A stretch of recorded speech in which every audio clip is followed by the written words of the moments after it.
Hello guys, আজকে আবার নতুন একটা ভিডিও শেয়ার করতে চলে এলাম তোমাদের সাথে। গত সানডে আমরা রাত্রেবেলা ফিস্ট করেছিলাম খিচুড়ি, বেগুনি আর পাঁপড় ভাজা।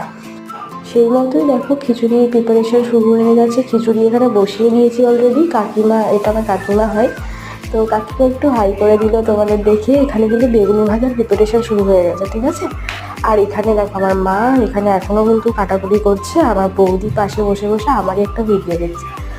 আর এখানে কিন্তু সমস্ত কিছু শুরু হয়ে গেছে। আমি একটু টুকটাক ভিডিও করছিলাম, টুকটাক কাজ করছিলাম। এই দেখো চচ্চড়ি বানানো হচ্ছে। আমার কাকিমা খিচুড়ি আর চচ্চড়িটা এত ভালো বানায় যে তোমাদের হাত চেটে চেটে তোমরা আঙুলটাই না হয় খেয়ে ফেলবে।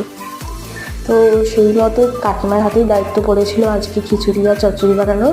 দেখো, ফিস্ট বললেই অনেক কিছু কিন্তু করাই যেতে পারে, কিন্তু বাড়িতে বসে বসে শীতের মজাটা নেওয়ার কিন্তু এটাই ভালো সুযোগ। এখনও কিন্তু শীতকাল, আর কিছুদিন পরে কিন্তু শীতকালটা চলে যাবে, তখন কিন্তু এই জিনিসগুলো বড্ড মিস করবো। আর এই দেখো, তোমাদের সাথে কথা বলতে বলতে কিন্তু খাবার দাবারও একদম পুরোপুরি রেডি। দেখো সবার পাতে কিন্তু আমাদের খিচুড়ি, চচ্চড়ি, বেগুনি আর পাঁপড় ভাজা কিন্তু পড়ে গেছে। আজকে দিনটা কিন্তু খুব মজা করে কাটালাম, আর একটা ছোট্টখাট্টো পিকনিক করলাম, যেটা আমাদের খুব ভালো লাগলো। আর তোমরা জানিও তোমরা কিরকম ভাবে শীতটা সেলিব্রেট করো। দেখা হচ্ছে নতুন একটা ভিডিও। বাই।